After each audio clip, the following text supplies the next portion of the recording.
এই হচ্ছে আপনার টেক্সচার।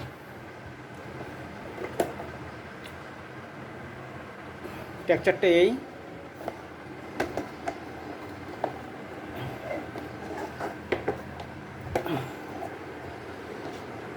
এই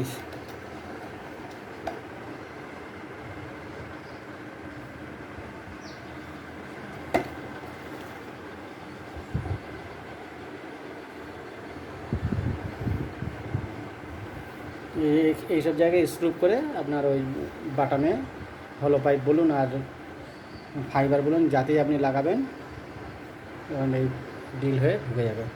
এই দুটো জয়েন্ট হয়ে যাচ্ছে, এই লেগে গেল। এই হচ্ছে আপনার ভার্টিক্যালের কোয়াড প্লাস ফাইবার টেক্সচারটা।